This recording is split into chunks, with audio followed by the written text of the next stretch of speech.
rancang pembelajaran. Hargai potensi, tingkatkan prestasi, lahirkan profil pelajar Pancasila. Belajar, bergerak, berbagi untuk negeri, kita menjalin kolaborasi. Belajar, bergerak, berbagi untuk negeri, demi bakti pada Ibu Pertiwi.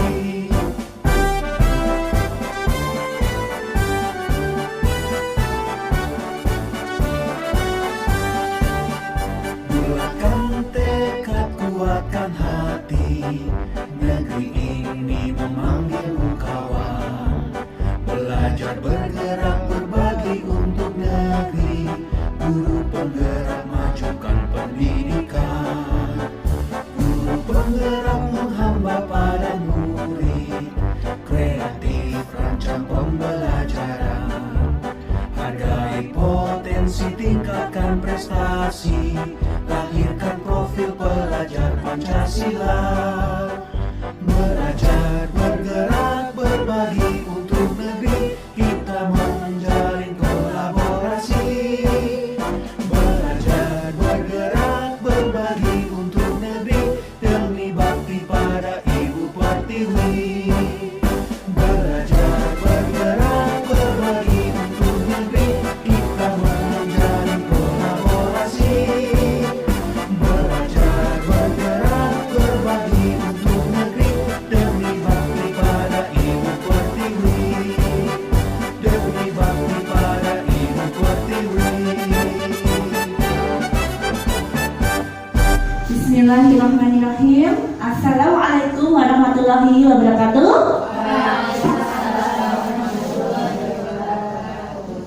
Kami ucapkan terima kasih kepada Ibu Kepala Sekolah Ustazah Sarina Trihandayani SPD beserta para ustazah yang saya hormati.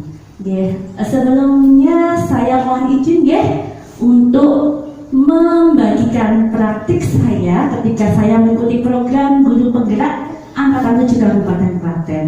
Nah, sebelum dimulai saya ingin mengecek dulu semangatnya teman-teman. Oke, saya cek dulu semangatnya, masih semangat tidak di siang hari ini. Oke, mana semangatmu?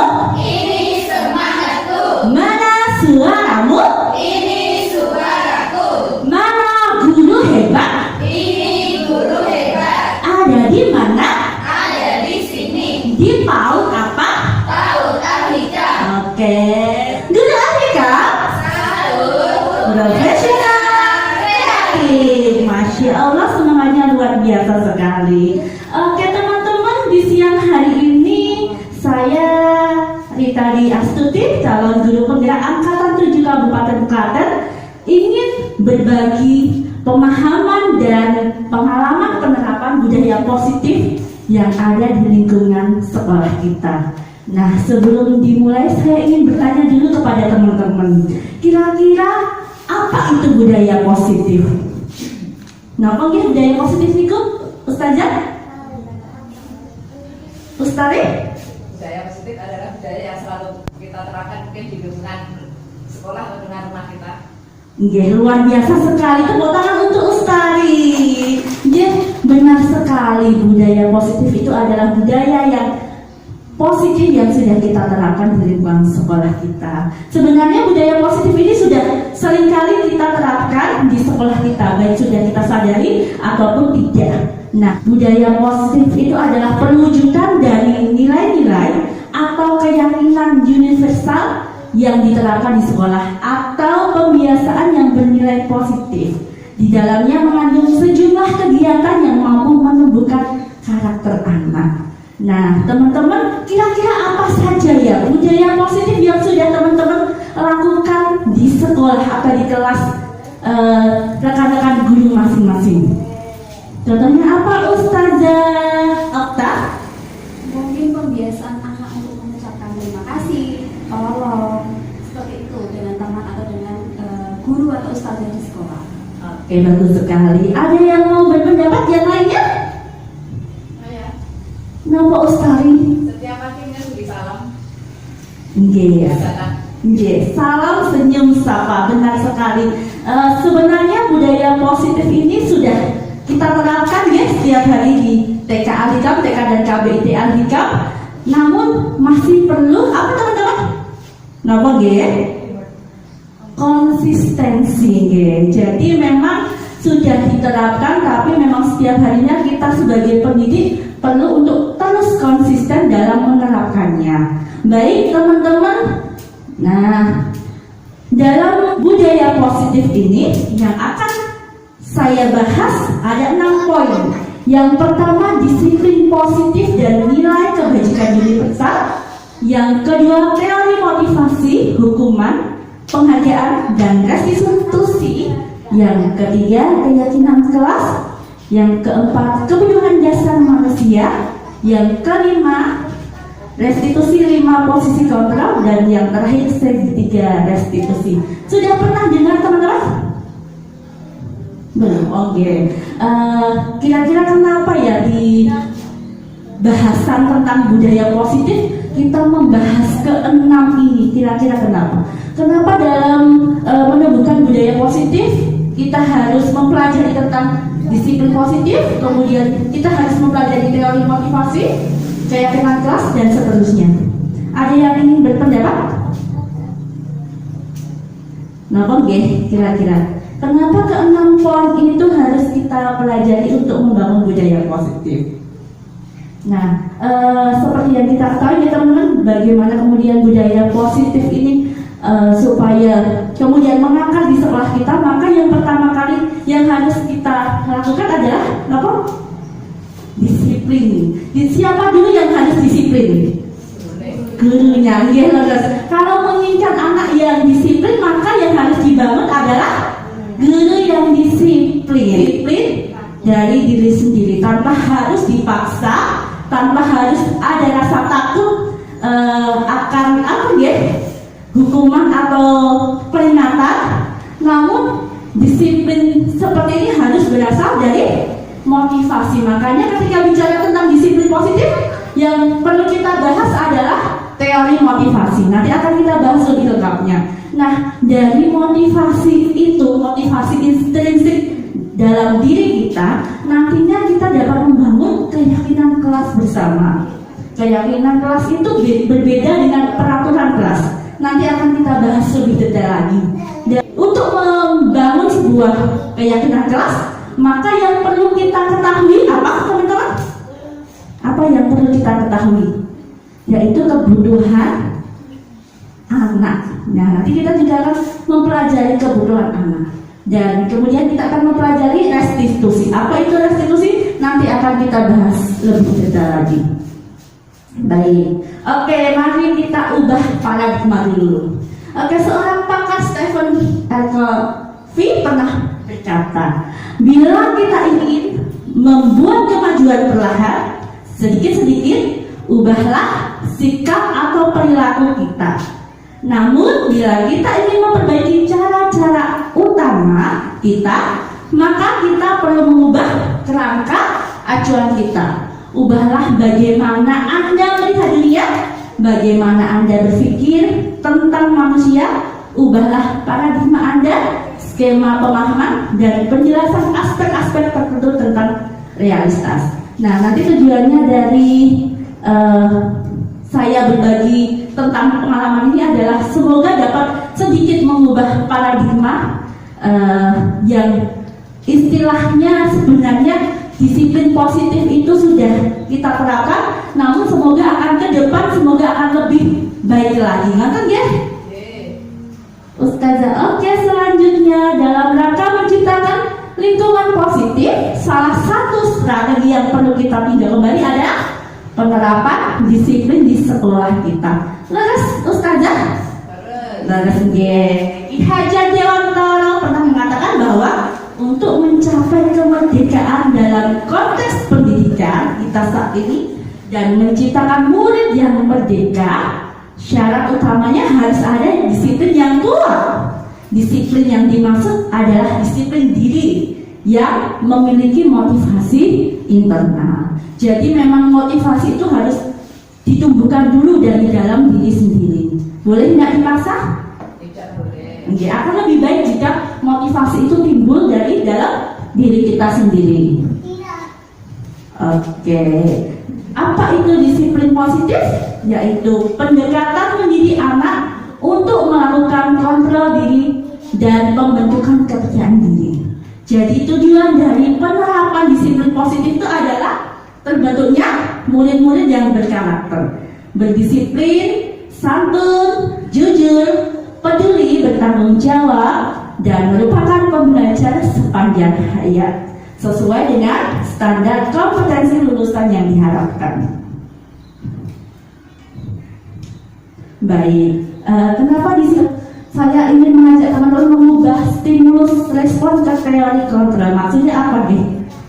Jadi selama ini kita sebagai guru berpikir bahwa kita bisa mengontrol murid. Benar? Ya, saya juga berpikir seperti itu teman-teman.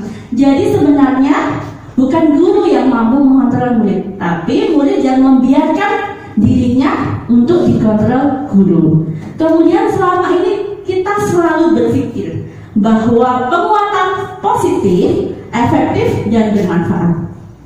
Contohnya apa penguatan positif? Kenapa nggih? Bagus nggak sebenarnya penguatan positif? Bagus, memberi hadiah itu bagus. Tapi kalau dilakukan sering boleh tidak? Tidak, karena nanti anak akan tingkah laku anak, perilaku anak akan tergantung dari dia diberi hadiah atau tidak. Misalnya ketika anak-anak disuruh mengerjakan, kemudian kita memberi iming-iming, nanti kalau selesai nanti ustazah beri hadiah. Akhirnya kalau jadi kebiasaan, lama-lama anak-anak mengerjakannya karena apa ustazah? Mungkin karena ada hadiahnya. Jadi memang kita sendiri harus kemudian bukan tidak boleh kemudian beri hadiah, tapi tidak sering dilakukan. Ngerti nggih? Kemudian kritik dan membuat orang akan merasa bersalah. Dan selama ini kita berpikir bahwa mengkritik anak itu kadang-kadang membawa sebuah perubahan. Tapi benar tidak nih? Mengkritik anak di hadapan umum boleh tidak? Tidak boleh, karena itu membuat harga diri anak jatuh, melukai harga diri anak. Bisa jadi nanti anak bisa menjadi anak yang minder. Kemudian selama ini seringkali bahwa orang dewasa memiliki hak untuk memaksa. Nah nanti tidak hanya orang dewasa, maksudnya kita sebagai guru bisa jadi selama ini tidak sadar seringkali memaksa anak. Nah nanti kemudian kita bisa melakukan refleksi, apakah selama ini kita dalam pembelajaran memaksa anak atau memberikan kebebasan untuk anak untuk memilih. Jadi tugas guru sebenarnya hanya memberi apa teman-teman? Memfasilitasi, tidak memaksa. Oke, next. Nah, ini beberapa contoh penerapan disiplin positif.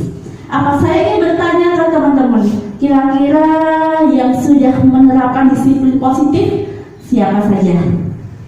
Mau gak angkat tangan? Sepertinya sudah diterapkan, tapi kenapa tidak ada yang angkat tangan? Alhamdulillah sudah diterapkan. Contohnya apa Ustazah? Coba semuanya sebutkan satu-satu. Contoh ya itu paling jelas ya, disiplin dalam berangkat ke sekolah. Oke, benar sekali. Disiplin waktu. Kalau minta muridnya disiplin waktu berarti yang harus disiplin siapa dulu? Oke, cocok sekali. Kemudian apa, Us? Selain itu, Mungkin dalam mengantar ya. Ya, ketika untuk makan, untuk cuci tangan, untuk dalam hal apapun itu terbiasa untuk mengantri. Pembiasaan mengantri itu juga merupakan salah satu disiplin positif. Kemudian apa lagi? Coba apa lagi? Tasya. Terbiasa berdoa, memberi doa ketika memulai pembelajaran atau selesai pembelajaran. Benar sekali. Pembiasaan berdoa itu juga merupakan disiplin positif yang tentunya sebenarnya sudah kita terapkan sehari-hari. Di sini saya punya video.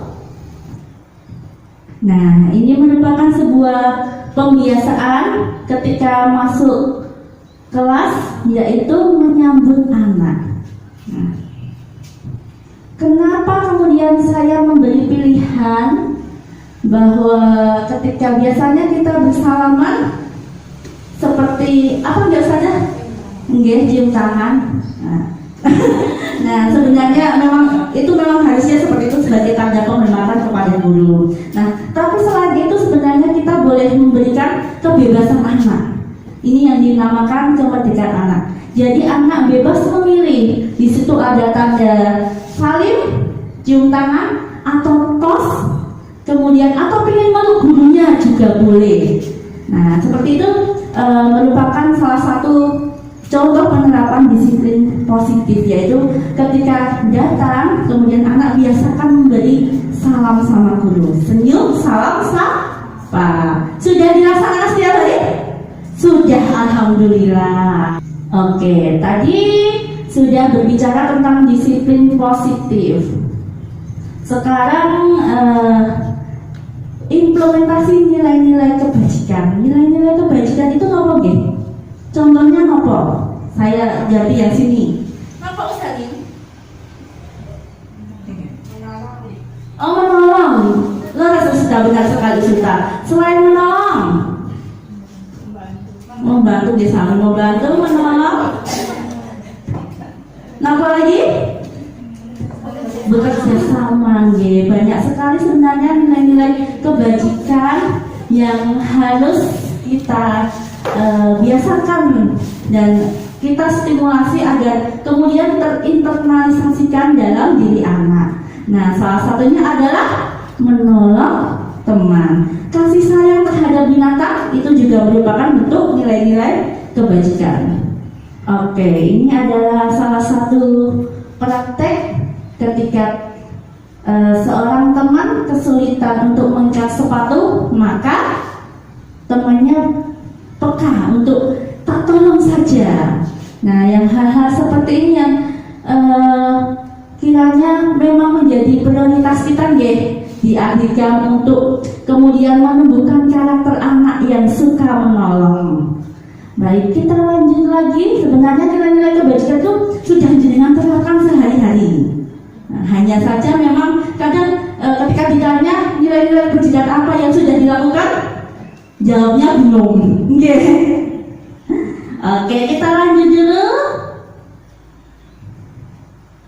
Nah, motivasi. Oke. Saya ingin bertanya ke teman-teman, sebagai seorang guru, saat kita hadir mengajar di kelas tepat waktu, motivasi apa yang mendasari tindakan kita? Kenapa? Coba yang belum ada suaranya, Us Alfi. Pakai mic biar terdengar.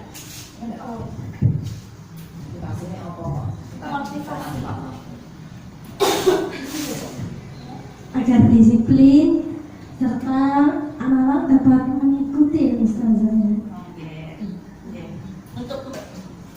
Oke, terima kasih Us Elvi.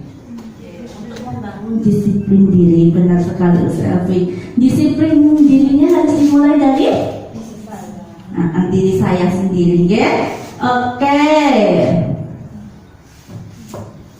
Nah, tadi terkait dengan motivasi. Istilahnya ketika kita ingin menanamkan disiplin positif, maka kita harus mempelajari tentang teori motivasi. Nah, tiga motivasi perilaku manusia menurut Diane Gosset. Yang pertama adalah untuk menghindari ketidaknyamanan atau hukuman. Kemudian untuk mendapat imbalan atau penghargaan dari orang lain. Dan yang ketiga adalah untuk menjadi orang yang mereka inginkan dan menghargai diri sendiri dengan nilai-nilai yang mereka percaya. Ini maksudnya apa nggih? Kira-kira kalau teman-teman datang tepat waktu itu karena takut dimarahin ibu kepala sekolah dapat SP, atau karena pengen dipuji jadi guru teladan yang selalu datang tepat waktu? Napa karena jenengan menghargai diri jenengan? Iya, karena kita menghargai diri kita sehingga kita datang tepat pula dengan hal-hal yang lainnya. Jadi memang motivasi terbaik adalah motivasi di mana kita menghargai diri kita sendiri. Apapun yang kita lakukan adalah sebagai bentuk penghargaan kita terhadap diri kita sendiri. Bahkan ketika kita mengupgrade ilmu pun kita niatkan adalah untuk diri kita sendiri dan akhirnya nanti kita sebarkan untuk orang lain. Begitu ya Ustazah? Oke. Masih semangat? Mana semangatmu? Ini semangat. Oke, masih semangat sekali. Guru TK harus semangat ya. Coba tepuk semangat dulu. Tepuk semangat. Semangat. Oke, masih semangat sekali. Coba sekarang, tadi kita belajar tentang motivasi. Sekarang kita belajar kira-kira kalau ada tindakan yang tidak disiplin, biasanya ada kaitannya dengan hukuman. Nah, coba teman-teman saya mau tanya dulu, hukuman sama konsekuensi itu beda atau sama? Mirip. Coba saya tambahin satu lagi. Pernah dengar restitusi? Pernah. Kita akan membedakan apa itu hukuman, konsekuensi, dan restitusi. Konsekuensi adalah sebagai akibat langsung dari perbuatan yang dilakukan. Sementara itu, hukuman adalah sebuah cara untuk mengarahkan sebuah tingkah laku agar sesuai dengan tingkah laku yang berlaku secara umum. Sedangkan restitusi adalah proses menciptakan kondisi bagi murid untuk memperbaiki kesalahan, mencari solusi untuk masalah mereka. Sudah tahu bedanya? Coba kita lihat video berikut ini. Nah, ini ada sebuah kasus anak-anak sedang bermain bola, ternyata bolanya nyangkut di pohon. Kira-kira kalau misalnya gurunya memberikan hukuman ini bentuknya apa? Contohnya misalnya, sebenarnya nggak boleh kalau misalnya gurunya memberikan hukuman, bolanya nyangkut di atas pohon, kemudian gurunya memarahi anak. Memarahi itu hukuman, dokter? Iya, termasuk hukuman, walaupun cuma verbal, dapatnya cuma kata-kata. Dia tahu kok bolanya iso nyangkut yang uwek. Nah, itu sebenarnya sebuah hukuman, walaupun kadang kita tidak sadar kata-kata yang semacam itu sudah menjadi bentuk hukuman. Nah, konsekuensi itu apa ya? Dari kasus ini konsekuensinya jika anak main bola, kemudian bolanya sampai nyangkut ke pohon, berarti konsekuensinya dia tidak bisa bermain lagi karena bolanya nyangkut. Nah, yang namanya restitusi itu adalah bagaimana kemudian kita memberi, istilahnya itu kita memberitahu ke anak, ketika bola nyangkut apa yang harus dilakukan teman-teman. Jadi memang harusnya bukan gurunya yang langsung memberikan solusi, tapi kita diskusi dulu sama anak-anak. Kira-kira kalau kakak nendang bolanya bisa sampai nyangkut ke atas, apa yang harus kalian lakukan? Nah, yang kemudian teman-teman biarkan dulu mereka mencoba sendiri. Ini tadi teman-teman mencoba untuk nyoba sendiri pakai genter. Kalau gurunya nggak sabar dikewangi. Biasanya saya dulu juga gitu, nggak sabar daripada lama tak ewangi baik. Tapi kalau karena kita mau merubah paradigma kita, jadi biarkan dulu anak menyelesaikan masalah yang mereka timbulkan. Kalau misalnya nanti sampai sudah memang benar-benar tidak bisa, baru kita turun tangan. Tapi jangan turun tangan dulu, biarkan dia mencoba dulu untuk menyelesaikan masalahnya. Dan ternyata mereka bisa untuk menyelesaikannya. Oke, begitu paham saja terkait dengan restitusi? Jadi bagaimana kemudian kita menawarkan berdiskusi dengan anak, bagaimana mereka mencari solusi dari permasalahan, itulah yang dinamakan restitusi. Oke, tadi sudah membahas tentang teori motivasi, hukuman dan konsekuensi serta restitusi, kali ini kita membahas keyakinan kelas. Coba, ada pertanyaan, mengapa keyakinan kelas? Mengapa tidak peraturan kelas saja? Bedanya nopo? Keyakinan kelas sama peraturan kelas itu nopo bedanya? Nopo monggo yang mau berpendapat, Us Rohmi? Us Tias? Silahkan berpendapat, tidak apa-apa. Apa ya bedanya keyakinan kelas dan peraturan kelas? Kalau keyakinan kelas itu biasanya yang mendominasi, yang membuat siapa? Peraturan kelas. Yang membuat siapa? Gurunya biasanya. Nah, kalau keyakinan kelas itu adalah kita dan anak duduk bersama membuat peraturan bersama. Nah, dan itu kita namakan keyakinan kelas yang akan kita laksanakan bersama. Nah, keyakinan kelas merupakan nilai-nilai kebajikan universal yang disepakati secara tersirat dan tersurat. Nilai-nilai kebajikan ini menekankan pada keyakinan seseorang akan lebih memotivasi seseorang dari dalam. Seorang akan lebih tergerak dan bersemangat untuk menjalankan keyakinannya daripada hanya sekedar mengikuti serangkaian peraturan tertulis tanpa makna.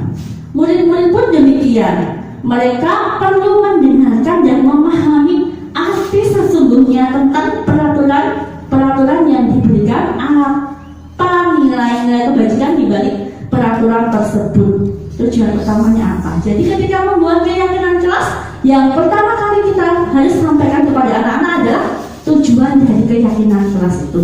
Misalkan ketika jenengan membuat peraturan, membuat keyakinan kelas, ketika teman-teman selesai bermain, maka kita harus merapikan mainannya. Nah, jangan berhenti sampai merapikan mainannya. Kira-kira apa ya yang harus kita lakukan setelah itu? Tanyakan ke anak, kenapa kak ketika kakak selesai bermain harus dibereskan, kira-kira untuk apa?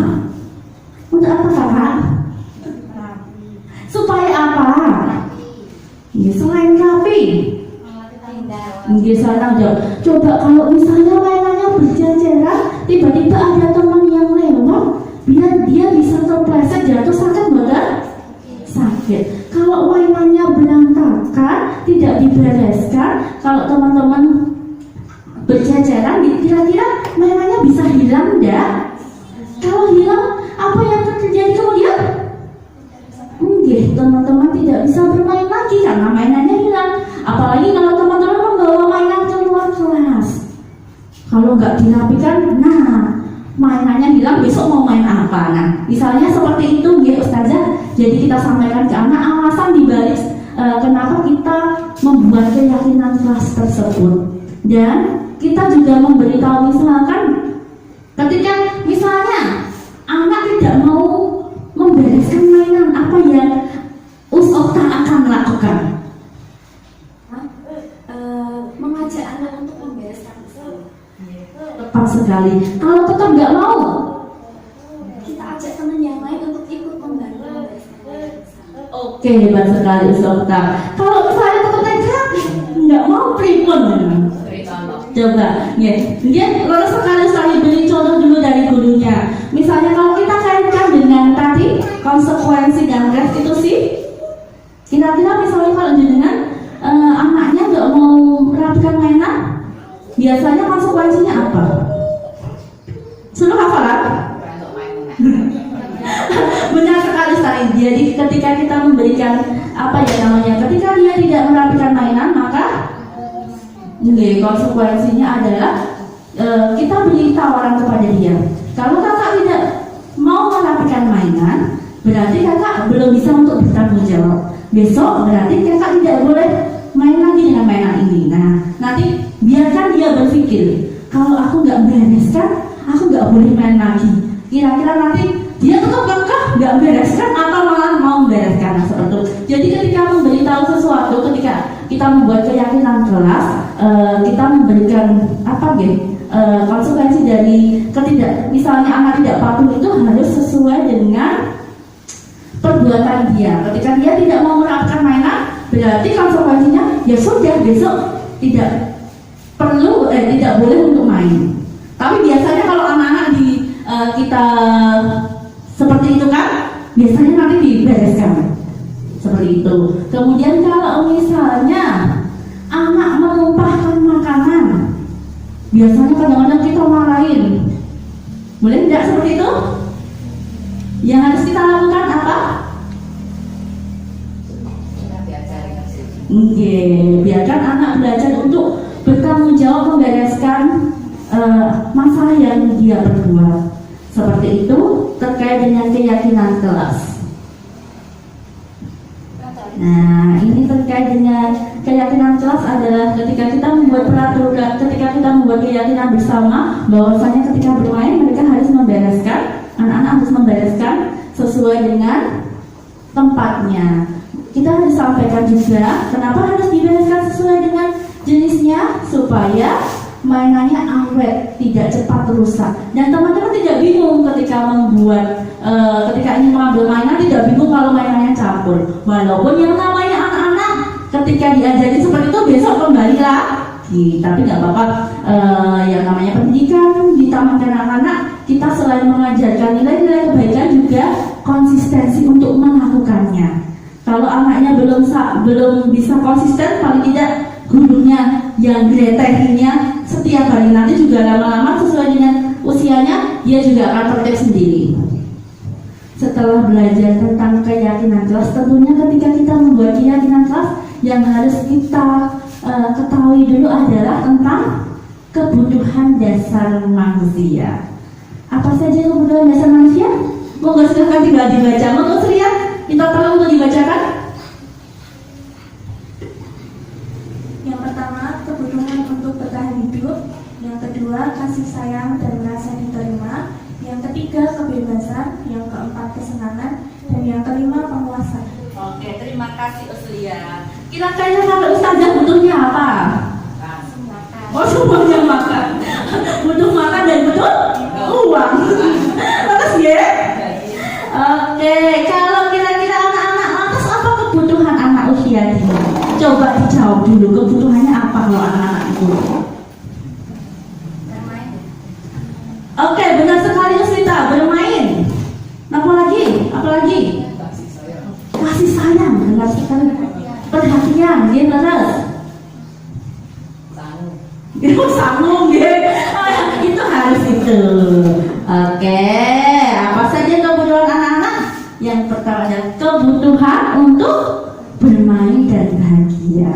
Konon katanya ketika anak-anak di masa kanak-kanak kurang bermain, maka ketika dewasa dia akan lebih sering main.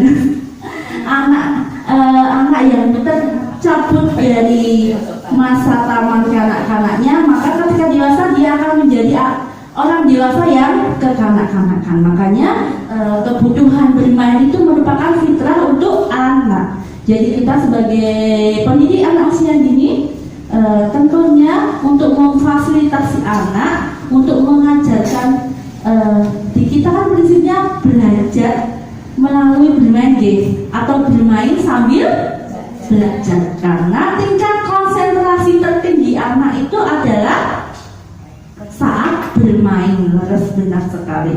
Walaupun memang kita juga mengajarkan ketika bicara tentang disiplin positif, misalkan ada nilai-nilai yang memang kita harus ajarkan ketika sholat, teman-teman boleh nggak sambil bermain? Tidak deh. Tapi hal-hal seperti itu harus kita komunikasikan ke anak yang terkait dengan keyakinan atau nilai-nilai yang hubungannya dengan keyakinan agama. Memang itu memang harus diajarkan. Misal ketika sholat harus tertib, memang harus seperti itu, okay? Oke, ada video. Kira-kira kalau bermain itu bahagia enggak? Jangankan anak-anak, kita yang orang dewasa bermain pun bahagia. apalagi anak-anak. Nah, nampak seremi?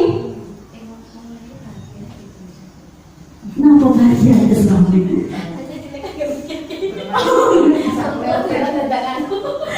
Bahagianya orang dewasa itu kalau punya banyak uangnya lah.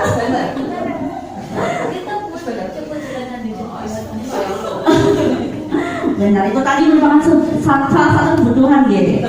Nah, yang namanya anak-anak kadang cuma bermain, kita tuh cuma bermain seperti ini, tapi anak-anak sudah bahagia. Padahal kalau dipikir ya, kalau orang dewasa yang kalah hujuranan koyomono, tapi bagi anak-anak yang dianggap orang dewasa koyomono, bagi mereka adalah hal yang seru dan menyenangkan. Padahal kalau dipikir cuma muter-muter kayak gini, tapi ternyata bisa membuat anak tertawa dan bahagia.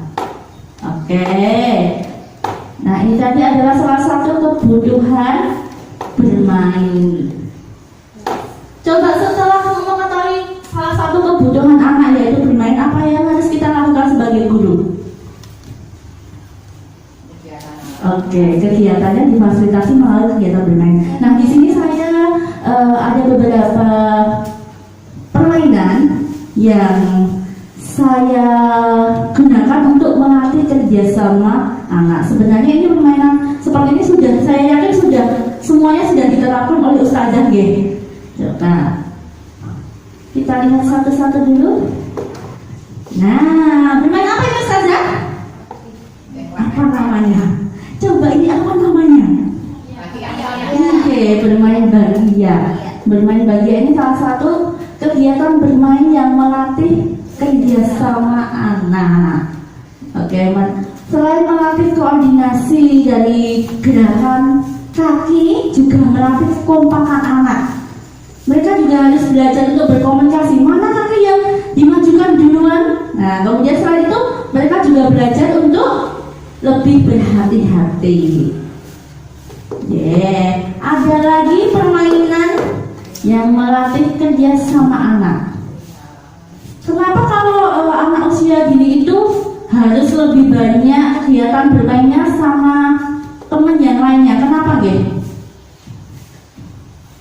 Kenapa, Ustazi? Kenapa harus sama temannya? Komunikasi sama dia biar bisa. Oke, jadi bisa benar. Ketika bermain dengan teman, anak-anak akan belajar untuk berkomunikasi. Kemudian juga selain itu mengasah sosial emosionalnya juga ketika bermain dengan teman. Nah, ini juga ada permainan melatih kerjasama anak. Sebenarnya permainannya simpel sekali, hanya dengan bola. Kemudian bisa melatih kekompakan anak. Nah, juga dibutuhkan selain kerjasama juga dibutuhkan komunikasi juga dengan temannya. Coba kalau misalnya kadang kita berpikir hanya seperti itu permainan, tapi ternyata dibaliknya katanya seperti itu ternyata banyak sekali aspek perkembangan yang dapat kita kembangkan. Apa saja Us? Kerjasama dari sisi sosial, emosionalnya kerjasama. Kemudian dari motoriknya? Ketepatan benar sekali. Motorik kasar benar sekali ya. Selain itu, kognitifnya juga bisa. Kira-kira setelah selesai anak-anak, kita bisa menghitung bolanya sama-sama. Itu juga mengembangkan aspek kognitif. Selain itu juga ketika dia berkomunikasi dengan temannya, itu juga mengembangkan aspek bahasa. Nah, ini juga sederhana tapi ternyata manfaatnya juga untuk melatih kerjasama anak. Nah, selain anak bekerjasama, kita juga bisa membelajarkan konsep-konsep menghitung, membilang melalui aktivitas bermain tersebut.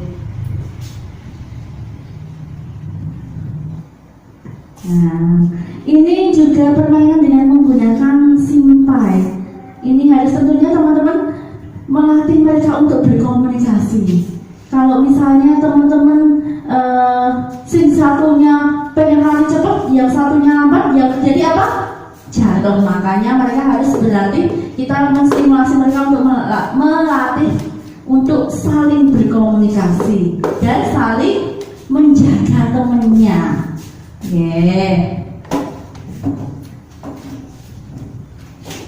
Oke, itu tadi beberapa contoh tentang permainan yang melatih kerjasama anak.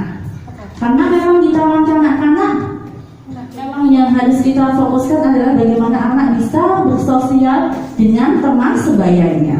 Oke, kemudian saya juga merancang program pembelajaran untuk melatih life skill. Apa itu life skill?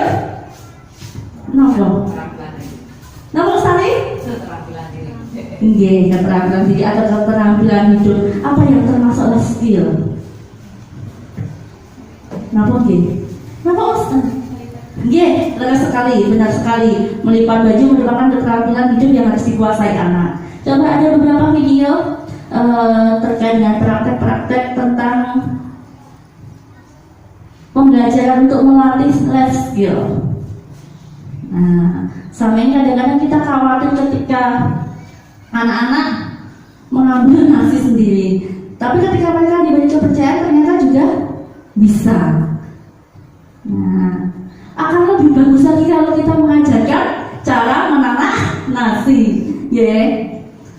Oke, ada lagi. Mengajarkan anak untuk potong-memotong. Bahaya dah. Bahaya betul? Jadi memang selain dalam merancang pembelajaran tentunya kita harus memperhatikan aspek keselamatan. Makanya ketika Ustazah ingin mengajarkan tentang kegiatan memotong, atau ini kan nantinya juga akan berguna untuk kehidupan di masa datang yang harus kita lakukan adalah memilih alat yang sekiranya aman untuk digunakan oleh anak. Jadi insya Allah pisaunya itu adalah pisau yang aman untuk anak.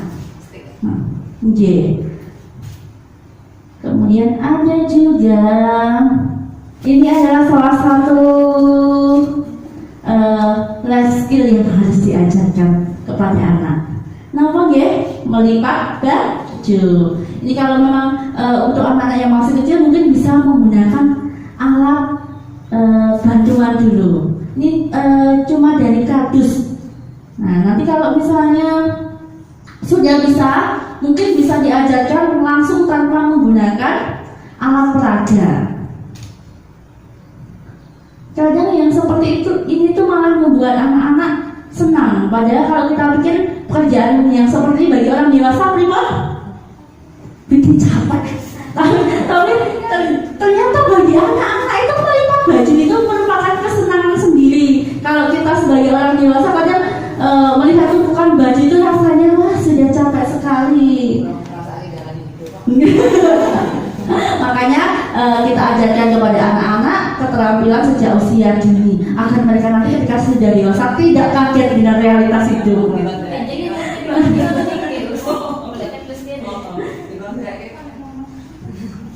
Oke, ada lagi.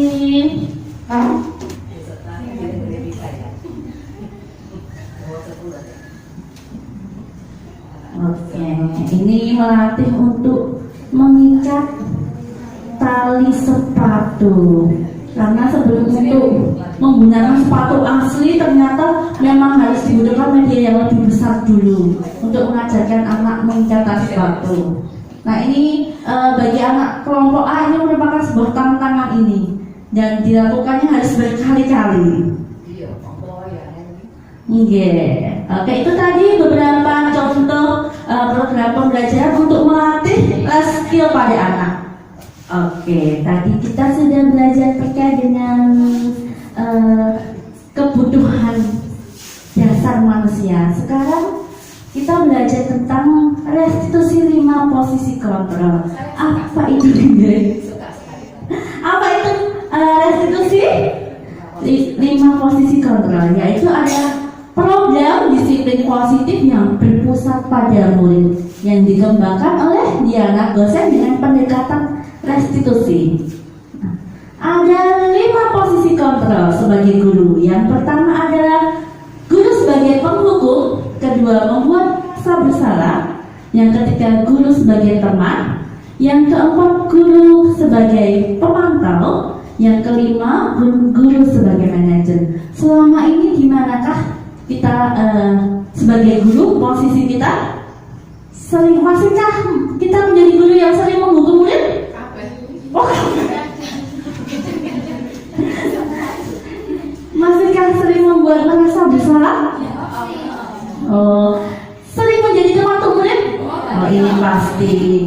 Kemudian coba kita lihat dulu, kira-kira apa ya dampak kelima posisi kontrol ini. Yang pertama adalah penghukum. Misalnya murid yang jenengan datang terlambat terus dimarahin, terus apalagi kemudian disuruh berdiri di kelas. Kira-kira muridnya akhirnya kenapa itu? Dampaknya bagi murid, udah dimarahi, lah kok masih disuruh di depan kelas berdiri. Kalau zaman dulu disuruh berdiri sambil kakinya diangkat satu. Oh, ternyata kita masih ini geos merasakan zaman itu dulu. Oke, biasanya kalau berhadapan dengan guru yang sering menghukum, maka kemungkinan anak akan menjadi agresif. Karena dia di memorinya ketika dia berbuat kesalahan, yang pertama dia dapatkan adalah bentakan, nada yang tinggi, dan kemudian hukuman. Itu akan membekas sekali untuk anak, apalagi anak usia dini. Kalau yang membuat merasa bersalah itu maksudnya apa? Kalau yang guru suka menghukum itu biasanya nadanya tinggi. Kalau yang membuat merasa bersalah itu sebaliknya, kadang-kadang nadanya halus. Gimana? Ada yang mau mencontohkan? Misalnya ada murid yang datang terlambat. Kalau yang guru penghukum dia akan membentak anak, tapi kalau guru yang membuat merasa bersalah, dia akan bicara kepada anak. Nah, kamu kok datang terlambat? Nah, setelah itu dia akan mengungkapkan, Bu Guru kecewa loh sama kamu karena datang terlambat. Nah, kata-kata yang seperti itu, yang sekiranya halus tapi justru membuat merasa bersalah. Ketika membuat merasa guru yang membuat merasa bersalah akan membuat murid merasa bersalah. Bersalah telah mengecewakan ibu dan bapak gurunya. Murid akan merasa menjadi orang yang gagal. Nah, ini yang bahaya. Mudah-mudahan guru, kalau udah murid merasa tidak, ibaratnya itu sudah dianggap gurunya, kamu itu murid yang mengecewakan, itu yang sangat berbahaya bagi psikis anak. Kemudian kadang-kala sikap seperti ini lebih membahayakan daripada sikap menghukum, karena emosi anak akan rapat di dalam artian kadang anak bisa memendam emosi.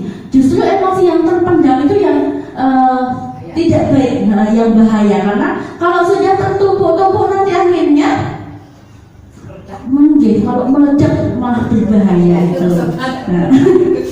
Oke, yang guru sebagai teman ini baik. Murid akan merasa senang dan akrab dengan guru. Ini termasuk dampak yang positif. Hanya saja di sisi negatifnya, murid menjadi tergantung kepada guru tersebut. Bila ada masalah, dia merasa bisa mengandalkan guru tersebut untuk membantunya. Sebenarnya boleh guru menjadi teman untuk anak, tapi tetap guru harus memiliki wibawa. Paling tidak ada kemudian kalau bahasa Jawanya muridnya nggak jangkar. Tetap kita dihargai sebagai guru. Nah, kalau guru sebagai pemantau, dampaknya bagi murid, maka murid akan memahami konsekuensi yang dijalankan karena telah melanggar salah satu peraturan sekolah. Guru tidak menunjukkan suatu emosi yang berlebihan, menjadi marah atau membuat merasa bersalah. Nah, yang paling ideal adalah guru menjadi manajer. Ini adalah posisi kontrol guru yang terbaik, yaitu posisi seorang manajer. Di dalam posisi ini, sikap guru ketika melihat siswa melakukan kesalahan tidak langsung menghukum, namun diawali dengan sikap memahami tindakan siswa. Kenapa siswa melakukan hal seperti itu. Kira-kira apa penyebab dibalik itu semuanya? Seharusnya sebagai guru ketika melihat siswa melakukan kesalahan, yang pertama kali kita lakukan adalah mencari tahu kenapa dia melakukan seperti itu. Oke. Nah, ini ada contoh kasus. Randi sering membuat gaduh di kelas. Seperti pagi itu ketika anak-anak belajar dengan kelompoknya, Randi dan Raffi terlibat dalam pertengkaran. Mereka berkejar-kejaran dengan sangat emosi hingga saling adu mulut. Hingga Randi memukul Raffi di bagian bahunya. Raffi pun menangis. Setelah ditelusuri, ternyata Randi tidak terima kalau Raffi dijadikan ketua kelompok. Dia mau ketuanya adalah dirinya. Berdasarkan kebutuhan dasar manusia, Randi menginginkan kekuasaan. Coba kalau tadi guru penghukum menemui kasus seperti ini, biasanya Randi diapakan Ustazah? Dipanggil terus? Langsung? Itu kalau guru penghukum langsung dimarahin. Nah, kalau yang seperti ini apa yang harus kita lakukan? Nah, ini kaitannya dengan segitiga restitusi. Yang namanya tadi kita sudah belajar terkait dengan restitusi adalah mengajak anak untuk mencari penyelesaian solusi dari masalahnya. Jadi pertama kali ketika ada masalah, yang pertama kali dilakukan adalah menstabilkan identitas. Maksudnya apa? Kenapa Us? Jadi semacam kemudian kita memaklumi anak. Kalau kasusnya seperti tadi biasanya kita bisa mengucapkan, menurut Randi perbuatan yang Randi lakukan tadi pagi itu benar atau salah. Kita tanyakan itu dulu. Kemudian, nah sebagai guru kadang-kadang yang pertama kali kita maklumi sih.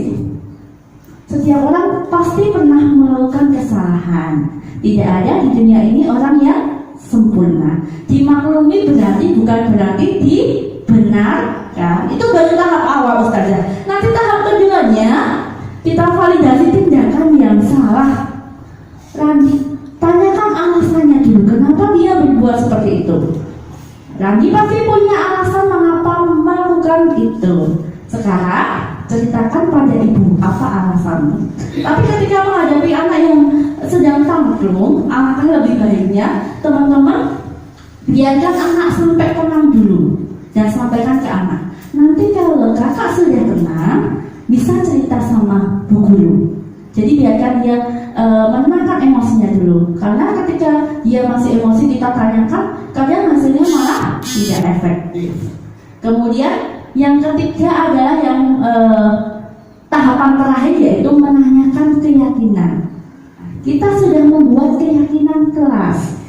Keyakinan kelas apa saja yang telah kita sepakati. Kemudian apakah Randi meyakini keyakinan kelas kita? Jika Randi meyakininya, apakah Randi bersedia memperbaikinya? Nah, ketika dia berbuat kesalahan, maka yang kemudian jenengan tawarkan, kakak bisa nggak memperbaikinya? Kira-kira bagaimana dia cara untuk memperbaikinya? Tentunya kita sebagai guru selain mengarahkan juga membimbing anak. Itu tadi terkait dengan segitiga restitusi. Oke. Itu tadi Ustazah yang dapat saya sampaikan terkait dengan budaya positif di lingkungan sekolah. Semoga sedikit ilmu dari saya dan beberapa praktek baik ketika saya menerapkan budaya disiplin positif di sekolah dapat bermanfaat. Nah, ada satu quotes yang menurut saya sangat bagus sekali. Guru hebat bisa melahirkan beberapa karya bermutu, tetapi guru yang bermutu dapat melahirkan ribuan orang-orang hebat. Oke, semoga kita semua bisa menjadi guru hebat dan guru yang bermutu. Oke, mana guru hebat? Ini guru hebat. Ada di mana? Ada di sini. Di PAUD apa? PAUD Abika. Oke, guru Abika. Santun, profesional, kreatif. Oke, terima kasih Ustazah. Oke, barangkali ada yang ingin ditanyakan? barangkali ada yang kasus di kelas yang mungkin bisa kita selesaikan bersama atau jenengan sharingkan, atau barangkali ada teman-teman yang mau menambahkan. Tadi ya saya sudah beberapa praktek yang sudah saya jalankan di kelas, barangkali mungkin bisa ditambahin teman-teman. Monggo, ada? Terus misalkan kita Oke, sebentar Ustari, dipakai mic-nya dulu. Ya Allah, oke. Jadi kita kan kalau ada anak yang salah atau apa itu kan kita sebagai teman ya, lihatnya sebagai teman. Tapi kita sudah melakukan, kita panggil, kita awan-awan, kita ada apa, kita tanyai awan, ada apa kok bisa terlambat terus. Gitu. Tapi ternyata dia malah menyalahkan yang lain. Misalkan, ya itu mamahku tuh nyuci terus tiap hari itu nyuci. Jadi dia berusaha nyalahkan yang lain, kan disalahkan mamahnya itu. Itu bagaimana? Jadi tetap sekarang tuh kalau berangkat tuh tetap siang terus. Terus ditanya mesti, nah mamaku nyuci sejak gitu. Jadi kok malah nyalahkan yang lain itu dirumun. Pertanyaan yang bagus sekali nih. Ketika ditanyakan alasannya, ternyata anaknya menyalahkan ibunya. Mamaku nyuci terus kok, makanya aku terlambat. Ya berarti yang harus pertama kali kita lakukan apa, teman-teman? Konfirmasi dulu ke ibunya. Ibu nongol kalau pagi nyuci dulu sampai tuh hari dadanya terlambat. Dan di satu sisi itu adalah bentuk kejujuran anak, nggih. Ketika kita tanyakan alasannya, ternyata jawabannya seperti itu. Jadi yang harus kita lakukan pertama kali adalah menanyakan ke orang tuanya, apakah benar yang dikatakan anak tersebut. Jadi kalau mungkin memang terlambatnya karena faktor eksternal, berarti itu kan sebenarnya bukan kesalahan anak, ya. Karena memang mungkin ibunya nyuci dulu sampai jam siang, anaknya baru diantar. Nah, itu yang kita ajak kerjasama adalah orang tuanya dulu. Itu yang paling penting. Nah, kalau mungkin memang faktor anaknya suka datang terlambat, kita tanyakan dulu alasannya kan. Biasanya kalau bangun kesiangan itu karena apa? Kadang-kadang memang ada anak yang kesiangan karena tidurnya memang malam sekali, jadi paginya memang bangunnya terlambat. Tapi ada anak yang sebenarnya sudah paginya sudah, bangunnya sudah pagi, tapi main dulu di rumah, akhirnya terlambat. Nah itu tadi seperti yang kita pelajari terkait dengan restitusi. Maka ketika anak datang terlambat, kita beritahu dulu konsekuensinya. Kalau kira-kira kalau kakak datang terlambat itu akibatnya apa ya? Temennya sudah mulai pembelajaran, kakak belum. Nah nanti kita bisa tawarkan, teman-teman. Kalau datangnya terlambat berarti ada kegiatan yang tidak dia ikuti. Nah itu nanti bisa kemudian jenengan bilang gini, kalau datangnya terlambat, pulangnya terlambat, mau apa tidak? Itu sebagai salah satu bentuk untuk agar anak paham akibat dari ketika dia terlambat, maka dia otomatis tidak mengikuti pembelajaran. Ketika dia ketinggalan ketinggalan berdoa, maka yang harus dilakukan bukan kemudian membiarkan dia tidak berdoa, tidak, tapi dengan kita sebagai guru tetap harus karena tadi kakak terlambat, kakak tidak sempat berdoa, tapi kakak tetap harus berdoa dulu. Jadi ketika dia berdoa sendiri tanpa teman-temannya, itu adalah sebuah bentuk konsekuensi dari keterlambatannya. Maka dia kemudian akan berpikir lagi, sesuknya aku terlambat, aku mesti kan bunuh diri. Coba dari situ apakah dia akan mengalami perubahan apa tidak. Jadi itu tadi Ustazah, yang pertama kali yang harus dilakukan adalah komunikasikan dulu ke ibunya. Barangkali ada yang masih ingin ditanyakan atau mau menambahkan atau mau bercerita, berbagi pengalamannya. Oke. Terima kasih sebelumnya Ustazah. Saya ingin bertanya tentang tadi dampak 5 posisi kontrol yang guru memposisikan sebagai teman. Nah, apa batasan-batasannya sebagai guru dalam memposisikan diri sebagai teman? Karena ketika kita sudah berteman dengan anak-anak ya, seperti selayaknya teman lah. Nah, lama kelamaan kok seperti lunja atau seperti itu.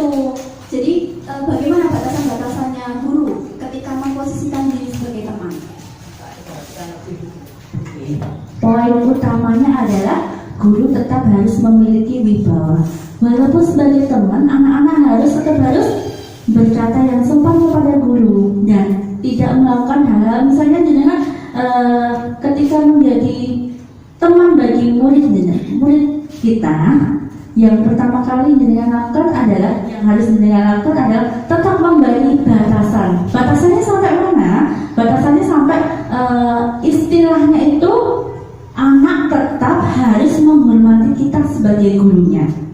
Jadi bentuk penghormatan itu bisa dalam hal bagaimana anak kemudian bertutur kata.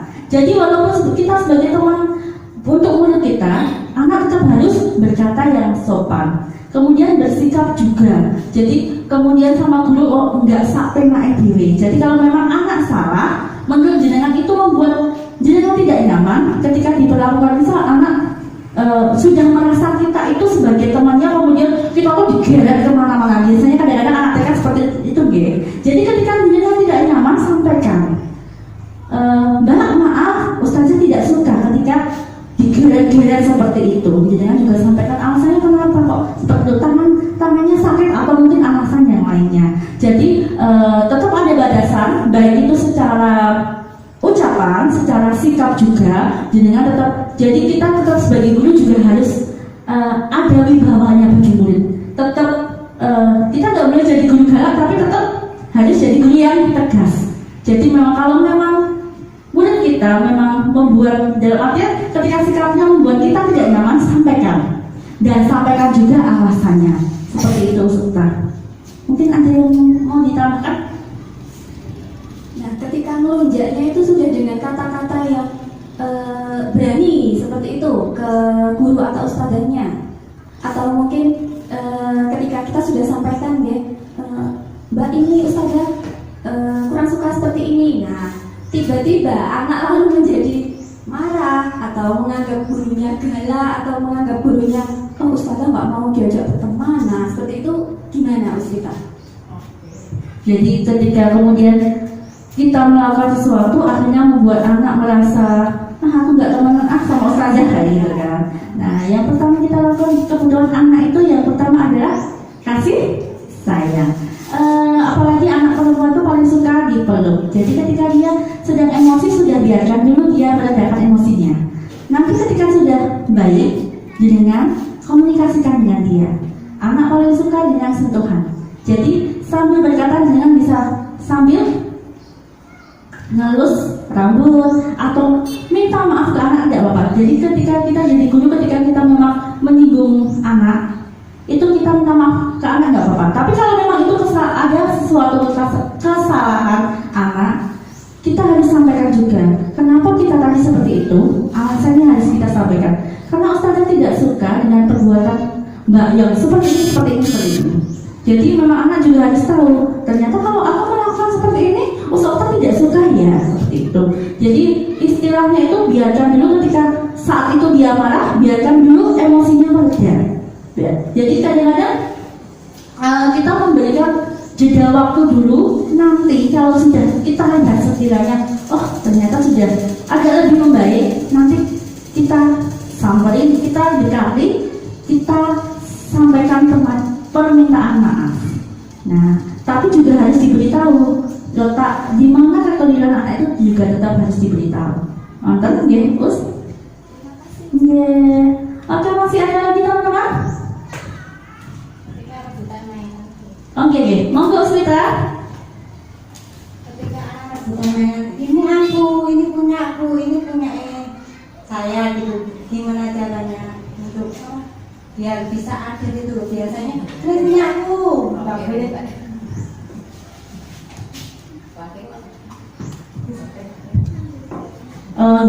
Ini kasus yang sering sekali terjadi di taman kanak-kanak, berebut mainan. Kira-kira kalau teman-teman ketika muridnya berebut mainan, apa yang dilakukan? Napa Us? Mainannya dibagi dua, atau diambil saja semuanya aja biar adil, gak usah bermain. Atau main Yang pertama kita lakukan adalah memberikan tawaran kepada anak. Nah itu tadi dengan sampaikan dulu. Ketika mainannya itu adalah mainan sekolahan, kita buat kesepakatan kepada anak. Makanya penting sekali tadi kesepakatan kelas. Nah terkait dengan mainan, misalnya sudah kita buat kesepakatan, misalnya itu mainan kelas, kita buat ketika di awal semester kita buat kesepakatan dengan anak-anak. Kalau saat bermain, misalnya temannya sedang bermain, terus ada yang lainnya ingin ikutan bermain, apa yang teman-teman harus lakukan? Nah itu dikomunikasikan di awal, nanti kita harus berikan pilihan. Apakah kita mau main bersama, atau ketika teman-teman tidak mau main bersama, mainannya diambil ustazah aja daripada buat rebutan. Atau kemudian berikan anak pilihan, kakak, karena mainannya cuma satu, yuk belajar sabar dulu, biar Mbak Ani dulu yang main karena Mbak Ani duluan. Kira-kira Mbak Ani kalau nanti sudah bosan, boleh ya mainannya dipinjamkan ke temannya? Mantap. Jadi ketika kita menghadapi posisi seperti itu, yang pertama adalah ajak anak diskusi, berikan pilihan tawaran. Kira-kira kalau memang masih mau main dengan mainan ini, kira-kira silahkan kalian berdua membuat kesepakatan. Apakah mau bergantian? Apakah mau buat main bersama? Atau kalau tidak masih mau berebutan, ya sudah diambil ustazah saja. Nah, nanti anak biarkan dia menentukan pilihannya.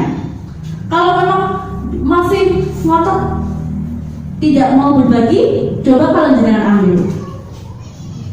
Biasanya kalau seperti itu kadang-kadang ya udah aku mainnya bersama aja. Biasanya kadang-kadang lebih seringnya seperti itu. Maka jadi diskusikan dulu, berikan anak pilihan, tawarkan dia beberapa solusi, dan biarkan dia membuat kesepakatan berdua. Itu tadi. Dan kalau hal itu sudah menjadi kesepakatan kelas, ingatkan tentang kesepakatan kelas kita. Mantap ya? Sudah, apa masih ada pertanyaan? Oke, terima kasih sekali Ustazah untuk hari ini. Sedikit ilmu dari saya, semoga bermanfaat bagi saya dan bagi teman-teman semua, dan semoga kedepannya bisa membawa perubahan lebih baik lagi, baik bagi saya pribadi, untuk lingkungan kelas ataupun untuk lingkungan sekolah. Nonton ya Ustazah ya, terima kasih sekali atas waktunya sampai sore hari ini.